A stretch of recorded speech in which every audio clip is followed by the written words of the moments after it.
93 साल कदीम और दुनिया का खूबसूरत तरीन अतालवी तरबियती बहरी जहाज अमरीगो वेस्पुची 2 रोज़ा दौरे पर कराची बंदरगाह पर लंगर अंदाज हो गया। अतालवी सफ़ीर और कौंसल जनरल समेत पाक बहरिया के अफसरान ने जहाज का इस्तकबाल किया।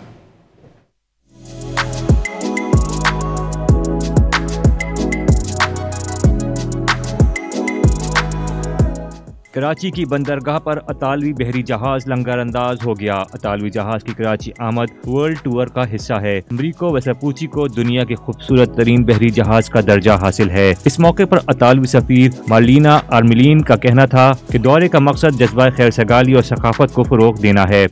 Really a matter of national pride to welcome yet again the Italian flag on top of an Italian ship docking here in Karachi. This is the 4th visit of an Italian Navy ship in the last 3 years. This is a testament of the friendship that unite our two countries, Italy and Pakistan, and a testament to the fact that Italy is ready to boost again and even more the relationship that unite us. बंदरगाह पर media नुमाइंदगान को जहाज के मुख्तलिफ हिस्सों का दौरा कराया गया। जहाज की दिलकशी और खूबसूरती देखने से ताल्लुक रखती है। कराची के दौरे में जहाज के सीनियर अफसरान पाक बहरिया के अफसरान से मुलाकात भी करेंगे। जहाज के अमले को कराची के मुख्तलिफ मकामात का दौरा भी कराया जाएगा।